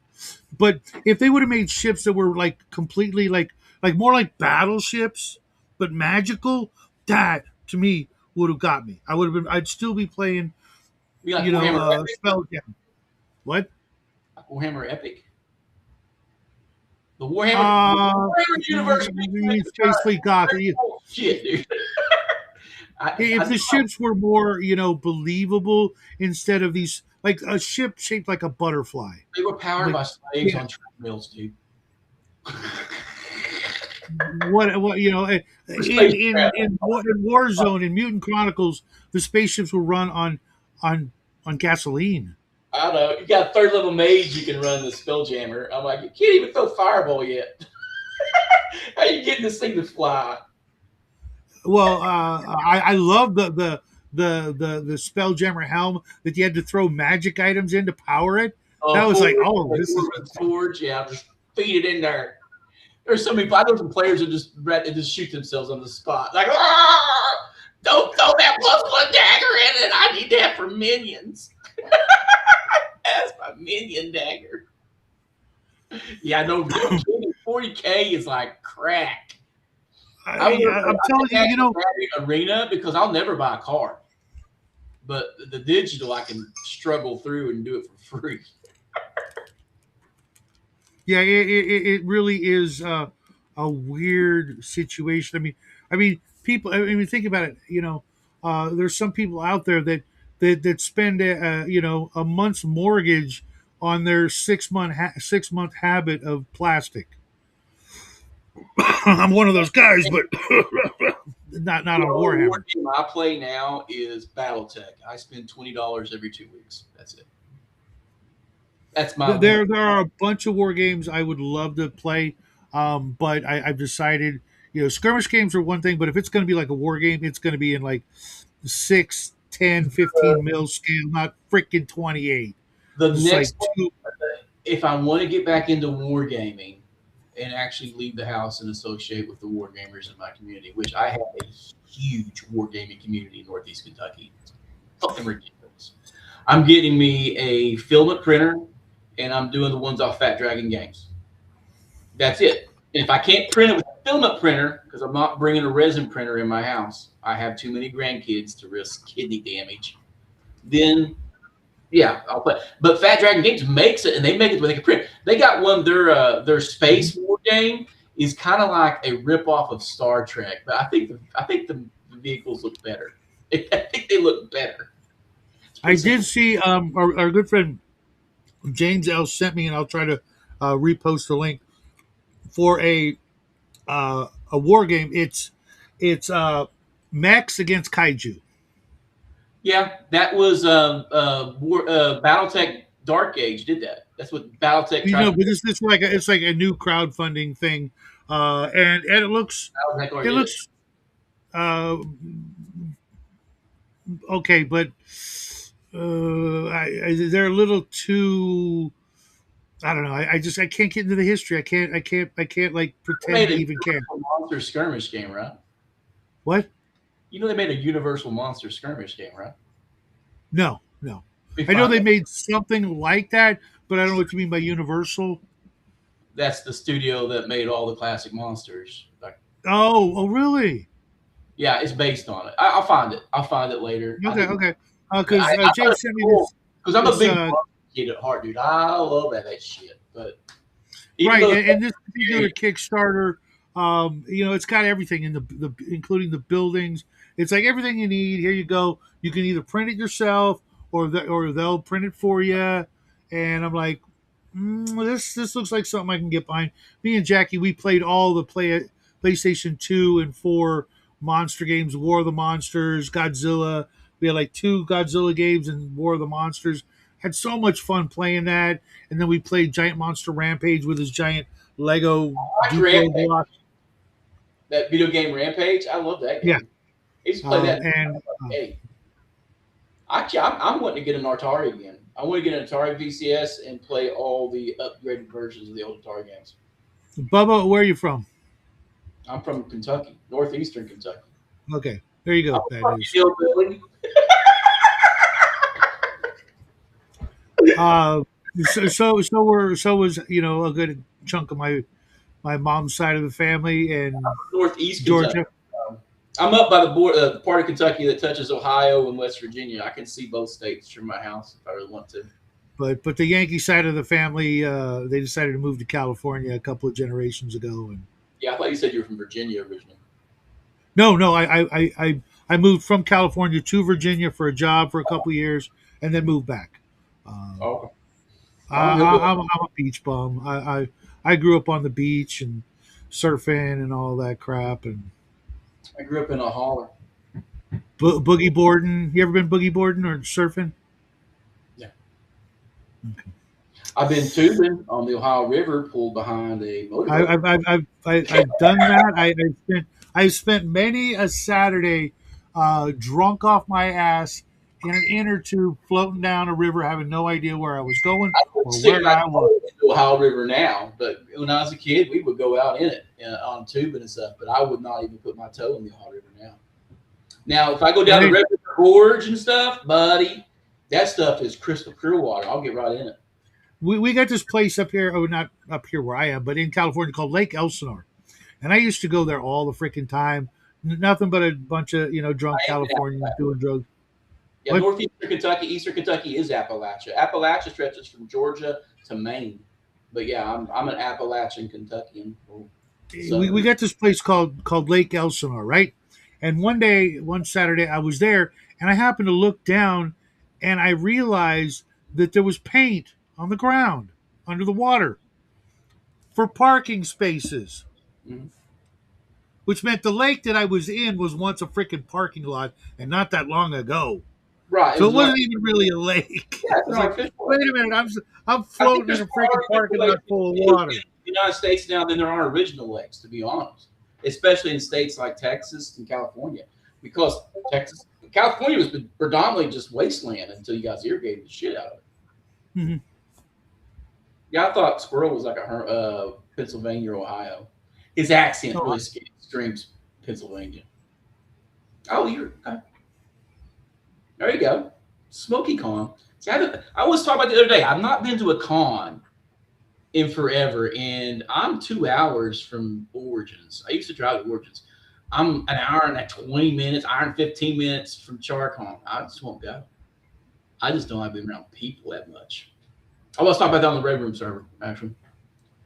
that's weird. I as much as I really like my alone time, my solitude, whatever you want to call it, um, I need to go down there, though. I love that area down there at East Tennessee because that's where my favorite soda's from. Ski. I'm a double cola man. what does that even mean? How do you double? Sudden Service is the best fast food in the world, next to Steak and Shake. Yeah, we got nothing out here worth mentioning. It is absolute corporate freaking Pound Sudden just. Service is locked by region because the guy who created it won't let any franchises. It's in the corporate thing that no 75 miles from Kingsport. It's a strictly east, and their commercials are hilarious. I recommend anyone who's never seen Pal Sudden Service commercial just watch them. They're entertaining commercials for fast food junk. We used to have Carl's Jr. and Sonic commercials with the girls on the freaking on the car hoods and shit.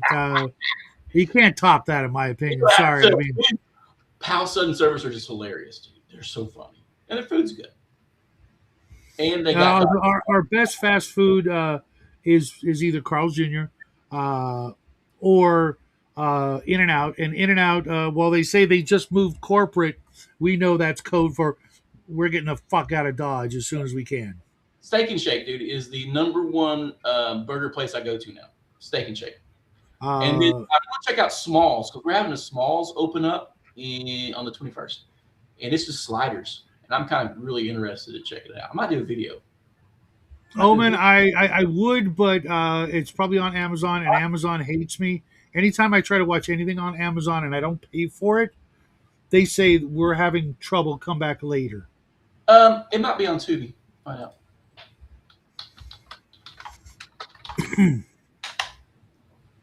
And right now, I got to get Prime you'll Video. get a kick.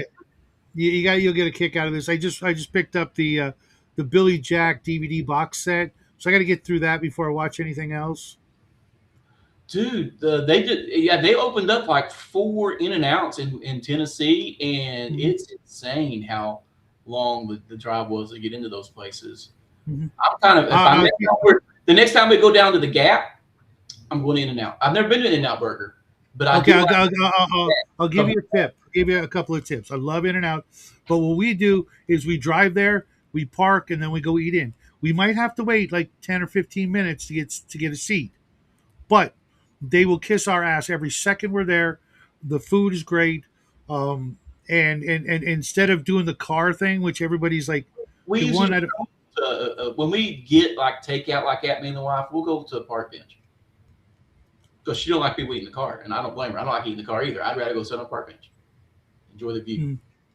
the wait for the drive though is insane. It could be over an hour. And on a Friday night, forget it. Carl's Jr. and Hardy's owned by the same people. The same with I think Yeah, Sonic. our Twitter's Hardee's is in Louisa, and I do like their burgers. I do like Hardee's. I just don't go there very often. No, I haven't. Bad news. He's not that. Sorry, Red Moon is a harsh mistress. That's a funny once. But yeah, I've gotten real picky about eating out. So Steak and Shake, I like their politics. I like how they do things in um, um, Um, tallow. we've actually just recently decided to cut out all but our Sunday eating out. We go out to eat after church Okay. because we're spending like $50 a week on that, and our grocery bill for 2 weeks is like $300, and it was like almost doubling. The fast food industry has destroyed the fast food experience. A, it's Yeah. not fast. B, it's shit, and I can see it's fucking overpriced. Like if Taco Bell's more expensive to go into like Chi-Chi's or Chili's, it's ridiculous. It's not quite that here, but And it costs us $20. It's $20 for a burger and fries and a drink. Okay, In and Out's not that expensive, but it's $20 to get a burger, fries, and a drink. I wouldn't eat that. I don't pay that. Yeah, I can't do that. And don't get me wrong, I love certain burgers from certain places, but I can't do that when for $20 I can make hamburgers for everybody and have leftovers. Yeah, I make much better burgers. Like for example, the Same burgers I here. made Same here. the last time I made burgers, I made my beer cheese bacon cheeseburgers. So And I seen you pictures of when I make them. I know. I appreciate that. And I came to the conclusion a long time ago. The only, what the only ingredient is that our restaurants have, our burger restaurants have, that we don't? I think 3.5. If I just drove straight to Tennessee, I think it's because 23 to Pikeville is only 2 hours for me. And then an hour you get through the gap. I think I get down there in 3 and 4 hours, not 5. Oh, it's 5 hours for me to get to a city. Yeah. For California, it's $20 an hour for minimum wage for the lowest beginning job at a fast food restaurant. By law, that's the minimum wage is $20 an hour. That's insane. I think the fast food industry, not discounting that California is insane, it's just killing itself. Because of COVID and everybody was locked in, they profit maxed or price gouged. Technically, they price gouged. I don't know why they might be called out on price gouging. You can go to prison in Kentucky for charging double for water when there's an emergency. But when McDonald's does it, they contribute to my campaign.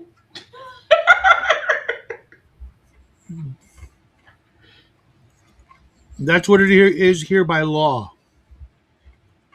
Now we have some places that have been around forever, and they got people that've been there forever, and they make really good money. But they're like you're paying for that loyalty and that experience. They're also like the person that you look forward to seeing. It's a draw to go to the little mom and pop place and see those people who've been there forever.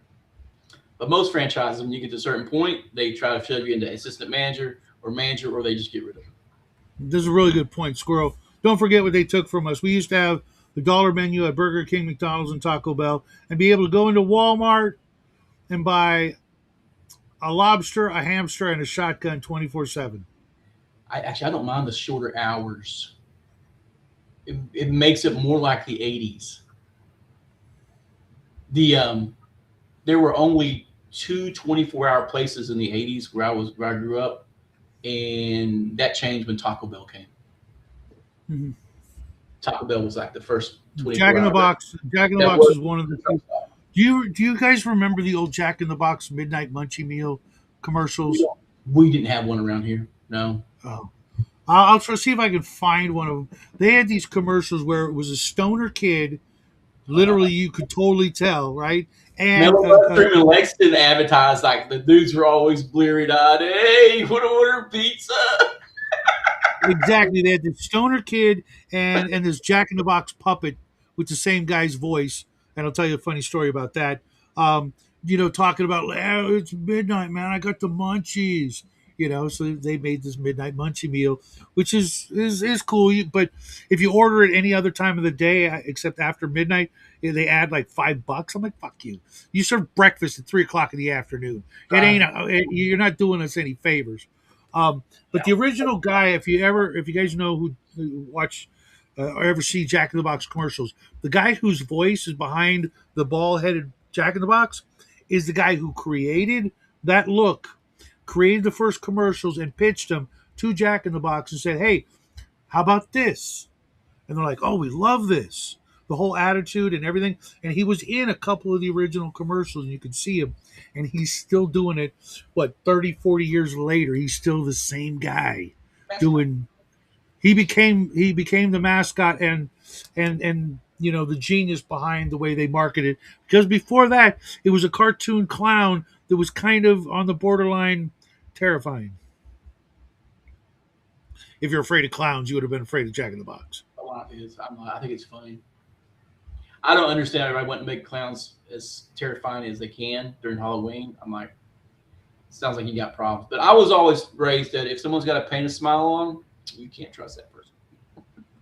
I remember the first time I met a clown, and he was at the school fair we had every year, and there was this clown walking around in like a big giant like onesie, right? And on it there were a bunch of pockets, and he said, for a ticket you get to reach into one of my pockets. Yeah, I'm just like, that's the old expression. Hey, Queer than ever seen one of these?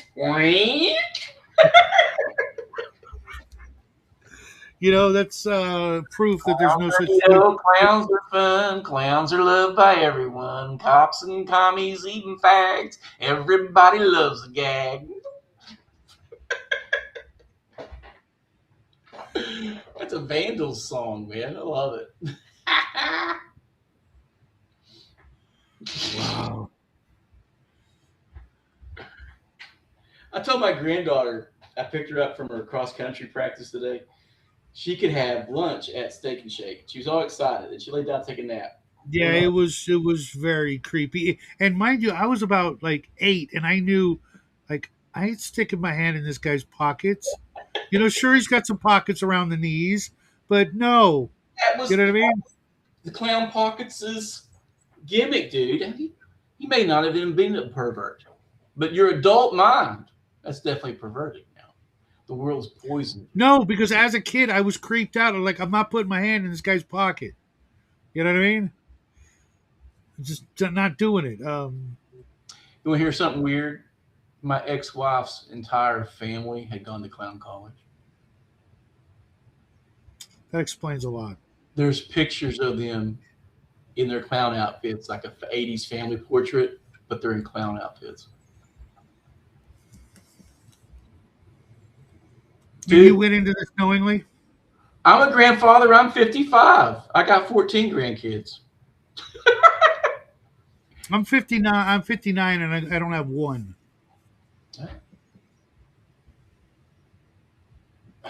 53 is an old grandfather. Yeah. You guys like them rookie. I'm looking forward to it, but I don't think I'll see it. So I'll just have to haunt them or something. I don't know. I don't know how that works.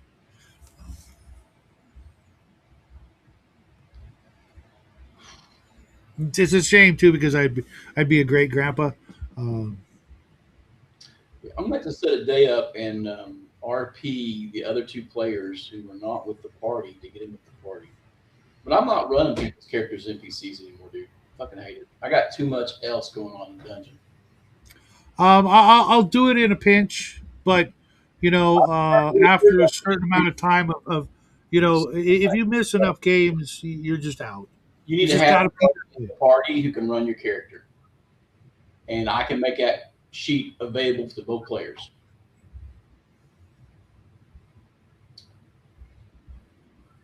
You are not 25. I have seen you. There's no way. If you're 25, I'm a monkey's uncle. He identifies as 25. How clear? Yeah, I've been identifying as 17 to 21 for most of my life, even before I was 17 or 21. but that don't make it true. Let's give you a warning right here. If you identify 17, that can get you 10 to 20. I'm just saying. Well, the closest I ever got was dating a 19-year-old when I was 34. But she was a single mom and smoking hot, so you can't blame me. I mean, if Harrison Ford could date Carrie Fisher, uh, They have different rules, dude. it wasn't that far apart, in from the 70s, 80s to pre 2000 when I was doing that. I'm getting hungry. Um, I'll have to cook something in a minute.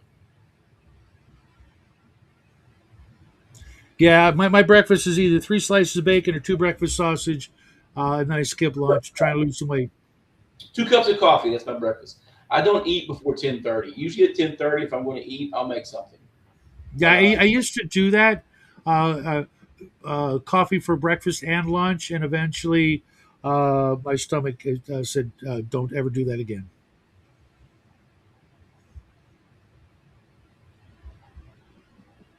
I hear her in there. I don't know if she's still wanting me to go to Steak and Shake or not. Yeah, I have no idea what we're doing for dinner. I take advantage of my 10 to 15% discounts. That's right. Oh, can you believe Wendy's does not have a senior discount, but Carl's Jr. does? Yeah, I stopped going to Wendy's. I Yeah, used Wendy's is to go to absolute Wendy's ass. all the time, but I have one like right down the street, But now Steak and Shake's been so good to me, I go to Steak and Shake. My boy loves Wendy's, but every time we've ordered Wendy's, or the last 3 times we went to Wendy's, they got the order wrong, or my wife and I bite into our burger and it's freaking totally pink and almost frozen inside. And I'm like, "Yeah, fuck this." I mean, I ate it anyways, but Yeah, it's 10%. Double ARP cards, 10%. And Great American Cookie, because I get my grandkids cookies at the mall with my 10% old man discount. where can I go? Where is the link to see one of your game sessions? MMMMB9H4X. I do not know who you are. When you've been around long enough, we can, tell you more. You can hang out, watch the show, interact with the chat, etc. But this channel, in particular, has had a storied past history, if you will, of folks coming in, both to the chat and the show, and exposing their darker sides. Uh, if you know, you know. So we're very careful who we let in. And with a name like yours that could literally be a bot or uh, any number of other things, we got to be careful. You hang out, and we get to know you. We'll see what happens. But Granddaughter woke up. She wants Steak and Shake. So we'll get Steak and Shake. Sounds good. Later, man. Take care. But I am in one of Bubba's games. I am in one of Bloodworth's games. Bloodworth might be joining another one of my games. I'm in OG GMs every other Saturday. I run a game on Discord on Sundays with Omen and Cal Vanoni and Off Grid Gamer and Armstrong from Mad Eye Miniatures. And I'm getting ready to run a fantasy espionage, in the king's service, rooting out cultists and vampires and werewolves and who knows. And so I've been world building that, and I've decided that I am not going to, even though it's an espionage game, and they're trying to track down the bad guys. I've decided I'm not going to plot who the big bad guy is. What I'm going to do is I'm going to plot 10 separate big bad guys. They're all doing their own thing, and who's like the ultimate bad guy, the big, uh, boss fight at the very end, if you will, of the campaign. I'm not going to know who that is, and do a little bit more random stuff. But I mean, because it's an espionage game, things have to make sense. But we'll see where it goes more on what the players decide to do. If they don't decide to go after the vampires, I won't write as much about them. They'll be on the map, Same with other things, but let them kind of uh, decide what kind of espionage uh, hijinks they want to get into. And I was working on the map last night, having a lot of fun. I know Owen's going to say you should do it, this way or that way, and I'm like, yeah, maybe I should, or maybe I benefit more from it. But I'm as old school as you get, and I really like the tactile, artistic. Even if it's not art to anybody but me, the process. I use these stamp pads from Lord of Maps to make the mountains. I mean, I could draw a mountain on a map. It'll look okay. It won't look, theirs are aesthetically better, and I use those. And I use my pilot pens and my pencil. Hell, I even use a dime on the hex map to make the circle for where a city is. But just the while I'm doing that process, while I'm taping together the pages and drawing the things and the roads and the rivers and naming things, for me, because I'm doing all of that in the way that I do it, I can remember and create what's there. Like I made this place, Old Barrows Road. It goes in between some old barrows, and I'm thinking, as I'm stamping and writing and doing the things, and I'm like developing, and now I can remember, not being anywhere near the paper or the maps or whatever. I can remember what I want in each little location, as it were, so that I could. Hey, there he is. Um, Owen, Let's see if this what? works. Oh, I there we don't go. mind tactile. I actually appreciate it. I do really. Um, I I know, just but you have a lot of great advice. And I was looking at, I think it's called Encarta or something like that, a big giant freaking map making programming thing with 25,000 different little assets that you could place and do the thing. I get all that, and I could probably master it, but um, I have some of these, and they're just you almost have to get a degree in it. It's the way it mhm. feels. Um, But the thing is that to me, it doesn't feel. Yeah, I do have some in my channel. There are some Traveler games with this guy over here in some of them, some of the old Traveler games, and his where he ran Alien, the Alien RPG, and what else did we play on the show? We played some we Star did Wars, Star the role Wars. playing game. Yeah, if We're you going to go try through Mutant my Crawl. live shows, We're going to try Mutant Crawl Classics in a couple of weeks. yeah, I just have to set up. yeah, that, Um, that I'll, reminds me. I I'll, got to go out in the garage and track down the books. I'll tell you this much, and I need to do this and Well, just if sit you down. look up Star Wars. If you look up Star Wars, Alien, or uh, Traveler, then you'll find them. And it's not quite 5,000, but it's close. But now the Just a couple, yeah. If you just go to the live, if you go to the live, Saturday nights are either live plays of a sci-fi game or they're just goofing off like this. So that'll narrow it down. Um, we just need to. I'll tell you this much. My favorite so far to use, just because it's easy to do stuff with, is Dungeon Alchemist. Which, if you have a powerful enough I saw that computer, one too, and uh, uh, RPG Elite sent me hmm uh, one as well, like World Anvil or something, and I'm okay. like,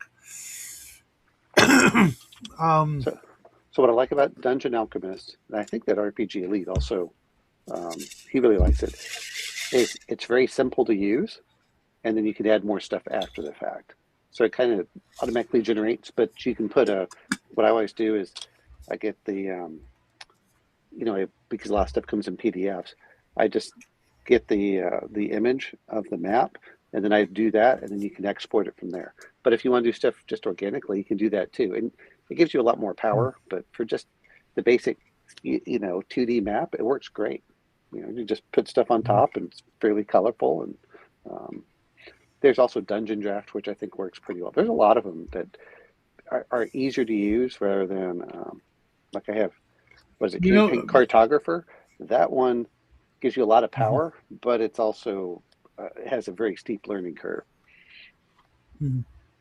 I think part of it though, whenever I look at like a lot of these programs, not like when I'm playing like in Your Game and Bloodworths, I can Yes. see that he has scanned the module maps. Okay, and I can tell they're module maps and that they're hand drawn, and that doesn't like. I find that like the more realistic the art is for the VTTs, Yes. where it looks like, oh God, that looks great. That's actually less immersive for me. You The know, I more tend primitive it is, the more I have to use my own imagination to get there. Does that that make any sense? no, I think actually it makes a lot of sense because when you start seeing something and it's ultra realistic, you stop filling in the gaps, and Mhm. so you aren't filling in your own imagination. Um, I So my shitty maps are actually sorry. Uh, part of it is I did it just to make it easy, and to be fair, the only ones you've seen from me are the alien maps, which they're pretty bare bones too. When you looked at them. Um, but I agree with you. The stuff that starts becoming like, oh, is this um, tree exactly, as if it's like a 38 millimeter or 28 millimeter scale that you intend to use for miniatures. No, it's just too much, and that's where even though I'll do it with Dungeon Alchemist, I that's kind of the issue I have with Dungeon Alchemist. I wish it was kind of more plain, um, because it does it so fast. It does it so fast compared to the other stuff. I really do like it. Um, I I have to boot this guy again. I knew it was you, and you think I make dumb statements. You have no sense of humor, and you come across as an absolutely incredibly childish individual that I will not tolerate for a second longer. Goodbye. I'm sorry. Anyway, but yeah, I mean, there's a lot of stuff that I have what, four different map makers, I think, something like that, Mm. and I, and really, I think part of it comes down to is how much detail do you want to get into it? Because I will admit this much: a beautifully hand-drawn map, oh, there is something special about it because you can appreciate the artwork. Hey, Coco.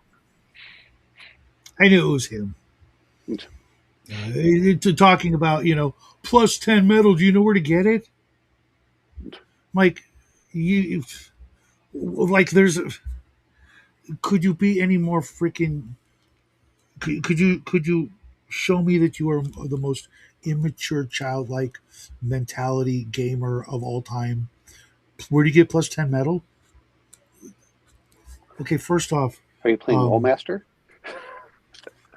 no, he's playing D&D. I know, just Well, you teasing go you. into the heart of the sun and get it. Yeah, in your world, in your DM's world, where your DM let you guys hunt down the deities and demigods like they were freaking trolls and ogres. Clearly, your DM had no concept of how to run a god and just put them up there for you guys to freaking knock down. I, I you mean, know, I'll be and you're still honest. bragging about that shit. You literally think that's an accomplishment? That you're the friggin' end all be all of friggin' power, mental friggin' gymnastical friggin'. Shut up. Well, Just this is go where you fuck and I yourself. have differed on stuff like No, not superpowers. you. It was that No, no, other guy no. I who mean, just came on. no, Yeah, no. I yeah. mean, when you're talking about like you're happy with doing superpowers, and like I don't find it that interesting as a DM or a player too often. So Right. yeah, It's more about the challenge as right. Hmm. the word, not as a physical hand-to-hand melee combat challenge, but as in the social challenges, like the dynamic of Jimmy Olsen and Lois Lane being super important to Superman, and therefore his weakness is those people that he cares about, not those are challenges that he has to overcome, like the rescuing of without getting them killed or keeping them safe. Those is examples, not the only Yeah. example Well, no. of ways you can make challenges for powerful characters in any game, and how those stories can still keep going 100 years later, because in that genre you have to think of, yes, Yeah. there's the combat, but there's all these other things that we kind of just gloss over in RPGs, in D&D kind of games. Well, no. I mean, I like the older Superman, which was not as super as the newer Superman. Um, Mhm, mhm. like the stuff from the And it's 40s. just Yeah. the power creep that is inevitable in every story, no matter what it is. If it goes long enough, you have to, and then what, and then what, and how does it get how do you amp up the volume of the challenge or threat level, because you have to, you can't recede, you can't go back, to the Shire, so to speak. Even the Shire had to suddenly have problems at the end. Oh yeah. Again, it's and not that I don't want the and I characters learned a lot developed, about but GMing through learning about those techniques of creating difficulties and challenges and obstacles for the players, instead of it always just being the next monster. Oh, okay, well they fought one dragon, now they got to fight two. Oh, now we'll throw in a pit fiend. No, it doesn't have to be that. I can make a challenge that will be the most freaking gut wrenching thing that has nothing to do with combat, oh yeah, if no, no. that's what we're doing. Well, that's what I mean. That's why I like domain play. It's at a certain point, like, hey, you need to evolve towards that direction, and not about personal power. Um, and then you start dealing with alliances and marriages Look and how many other stuff. times. Look how many times John Carter or Conan, Conan in King Kull had to go rescue Khan and his wife, right, from Thothamon, or John Carter had to go rescue freaking Dacia Thoris from whoever, like a dozen times between the comic books and the novels themselves, that he had to go rescue somebody he cared about, you know, because Lois Lane and Jimmy Olsen. Well, well. I mean, a better example to me is like Tarzan, who really didn't Mhm. get much more powerful, but he still met Yeah. interesting challenges because he's like, we'll put him in different situations. Um, Yep. and the problem I have with a lot of, and I think this is the problem we're talking about with storytellers, is if you look at something like 24, well, we have to do a bigger thing. Like, no, it's the characters and their interactions that I cared about, less than how big the event is. you know, um, and I think they forget that. That's sometimes what people forget about. Well, I've got to make it bigger and better. It's like, no, you just have to make it interesting. Um, Mhm. not everything has to be solved with combat. Exactly, and sometimes the challenge can literally just be, for the right group, it might be just finding a piece of information in a library.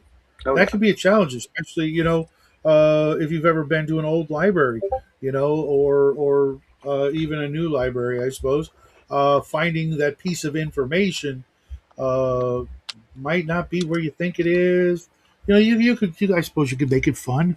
You don't need to, the biggest fight you get in is with the librarian. She keeps telling you shh, and you keep telling her, oh, you mean like right? Indiana I Jones don't with I was watching the Last Crusade. That was a lot of fun. know. Um, no, actually, what's the yeah, but if you want to give people, It's one of the two good ones. if you want to really give people flashbacks, just keep mentioning you have to find some microfiche. Do you remember using that? Hmm. We had this thing in my school called Reading Lab. Uh, I wish they still had that for kids. I could read really fast, and it Yeah, wasn't Evelyn Wood, although I did read her books as well. But we had these machines that would you take a spool of clear plastic, put it in the machine, and it was a book, and it would make this dark. It would project the sentence, then keep going with project the whole story. But it had this thing that would start covering up the words, so you had to go like race ahead to read faster and faster. You could set the speed, and by the end, it was the fastest speed wasn't fast enough. But that was only a couple of years of elementary school, and it was very helpful. And like everybody else I've ever talked to, they never had reading lab, and that yeah. I'm was not familiar with it myself, such a boom. but but to be fair, I was a pretty fast reader. Um, anyway, my problem is I Well, tend, yeah. I mean, like the old commercials. Reading is fundamental. Yeah, you absolutely need to be able to read. Uh, Period. Full stop. But the more you do, the better everything oh yeah. gets. You know. Well, the, Um, the other point is that people need to comprehend, which I think is the big problem. You can read it, not comprehend yeah. it. Well, I mean, I don't consider reading unless you are comprehending what you read. But um, even now, I sometimes have to reread things to fully understand them or to remember them or whatever. Um, Oh yeah. Well, and game books have you reread the same thing over and over and over again as you double check it. My ability to remember what page something was on in which book has long left me. yeah, yeah. Like uh, I thought it was actually Legolas, not Glorfindel, that did the thing in the river, Yes. and I was like, why do I even think that? Because like Legolas never did anything like that for the rest of the story. So how is it? But I just misread it or misremembered it or whatever. I read too fast, my lips get tired. Very funny. What's up, Chris? How you doing? Um, it's almost Saturday. I hope you can join us and show off some more cool shit. Make us all jealous. Although I don't know if you saw my video this morning. Mark sent me some really cool shit. Some really cool comic books, and the Nazi dinosaur one. I'm like, that Okay. looks like a lot of fun. I hope I can drag Brian out to work on that one of these days soon. How's he So doing? well, he asked me for a job last time. I said, well, he said, when the government reopens, I'll let you know, or rehire, starts hiring people again. I'll let him know. Um, I just said you just have to work like 70 hours a week, which people don't realize. But I said it's 6 days a week, 12 hours a day, or yeah, Mm-hmm. and you get paid accordingly. But then the other one was, is it just me, or do you feel that dinosaurs just aren't used enough in fantasy? They absolutely aren't. I know a lot of people really don't like them for some reason. I'm like, where were you in fourth grade?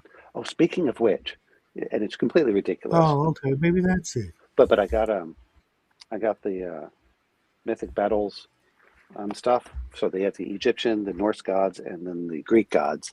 And I spent way too much money. But man, those minis look so good. And they're already pre-assembled, so I don't have to do very much work on them.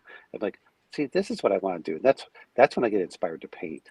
Not when I have to do the assembly for like 2 or 3 hours. I love the assembly part, man. I'm a Lego kid from way back. I just like putting them together. There's something about it.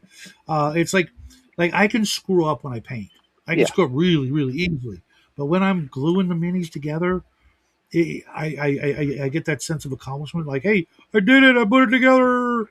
And I don't feel like a retard. Because sometimes there've been a couple of minis that they're sitting like this one right here. Hmm. I can't get it on its base. It has this very specific base, and Archon Studios makes very specific little divots in the bases where things go. And once you line it up, it's like, oh my god, that's sweet. But if you don't do that, it's not so sweet. Yes. So it's been here for like 4 years because I don't know how to put it together. Oh man. Um, but when I do put something together and it's you know Well, see. interesting, like the guys that freaking Cal sent me, these I had to put all these guys together. And Hmm. I got to choose how I put them together. So Morgan Freeman here, he's getting ready to play some giant hoops. Just saying. Look at the face. I'm not being racist. No, no, no, no. I absolutely.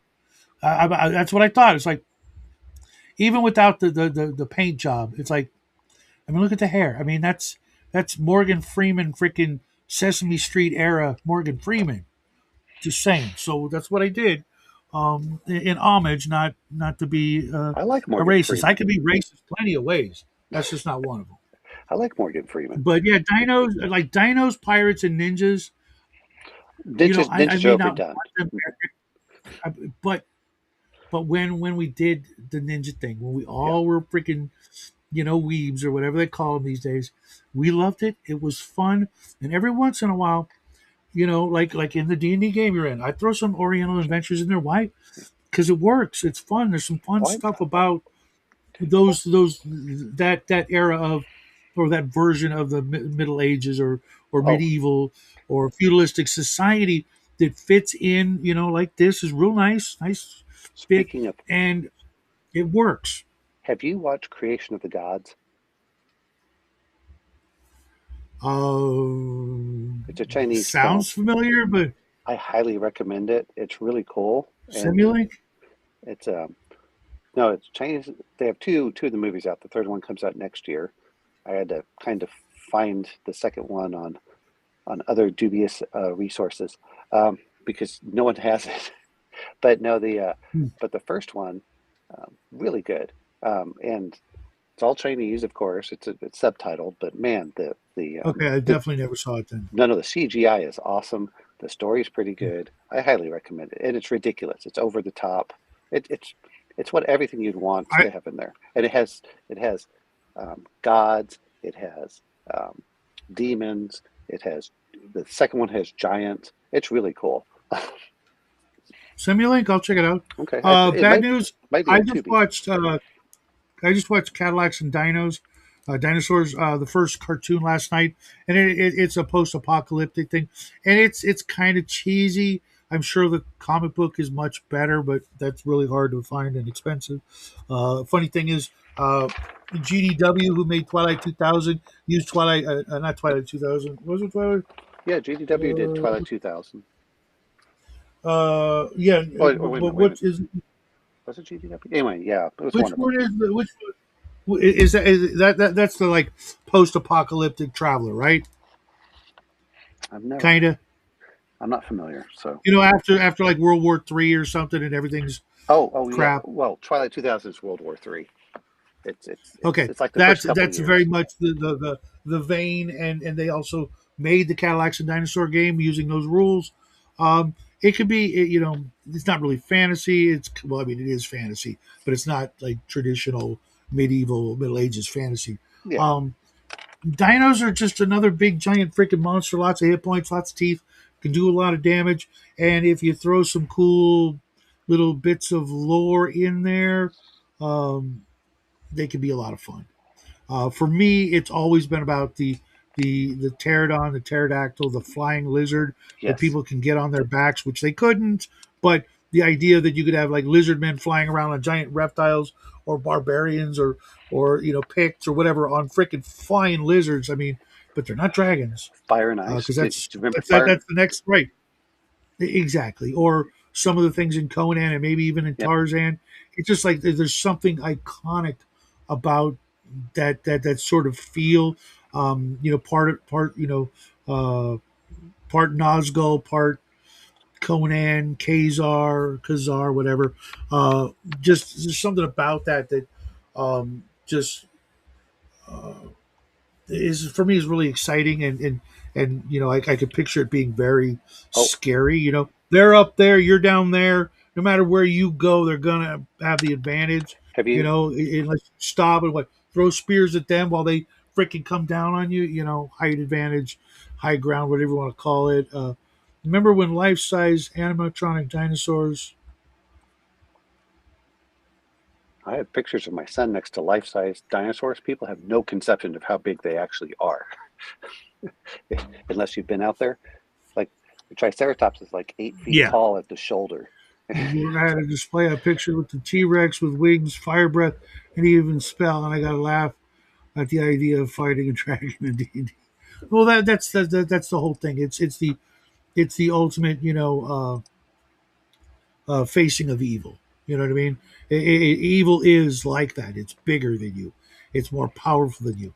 It's more dangerous, and should be just like a Godzilla versus Bambi. But the true hero, the true essence of heroism, is knowing all that and still being there. The essence of bravery and courage, going up against that thing that it should just not. You can't win, but you're still there.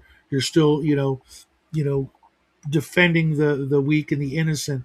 Uh, Even though if you make a mistake of flinch, whatever, when you fail, it's still going to be there. It's still going to come trampling through, but you're still willing to put yourself in the line when some might say a wiser, more intelligent man would just run and try and take as many people with him as they could. That's not heroic. That's not brave. That's all the things I despise in fantasy fiction and the real world. That's why the whole element of heroism Oh, appeals so much to me. Is um, speaking of which, that there are people out there did that will put themselves in the way. did you ever see You can find on YouTube before you head out, but there's a video where they have a bunch of different cultures and what they're flying, and so some are flying bats, some of them are flying eagles, some of them are flying in I'll have to send you the link, but and then some of them are flying on like giant parrots. It's really cool watching it as they do like battle, and then they have like the yeah, he does. I'm not saying the music's the best, but he does a whole music video with these with the with the AI, just different cultures all combating while they are flying on different creatures. It's hilarious. It's great. I highly recommend it. Thanks. You're welcome. Chris, I would say stop playing in the wrong game, and then you're not a commoner, because you're not in my book. You're a man with excellent taste at the very least. These days they give the dinos chicken feathers. I don't. I'm not gonna. Some have I some will of make. I will make monster. I will make monsters with feathers. I usually throw the chickafant after you. If anybody knows where that came from, you get bonus points for the day. Uh, Coco says, I remember seeing Top Fuel dragsters for the first time. The sound. Oh, I know. Uh, Power Mass. My heart. I think you meant made my heart jump. I told my buddy that's what it would be like if there were dragons and you'd be on fire. Uh, yeah, they do look silly now. Yeah, I went to some Formula One and other drag races and things like that. And the only thing I could think that'd be more powerful than that, of course, would be a shuttle launch, which I've never seen, but I have seen some other big things take off, and you can feel that, and it's exactly that's why it's so fun uh, to play these characters that face these things because we know how ridiculous it is, but still we like to believe that if the opportunity came or the challenge rose, that we'd be one and ready uh, to hold the line. But I am going to say goodnight or good afternoon, depending on where you guys are. I have to go do some people stuff that only I can do. And I will see you guys tomorrow. And don't worry, it's all going to get a whole lot better. Until then, folks,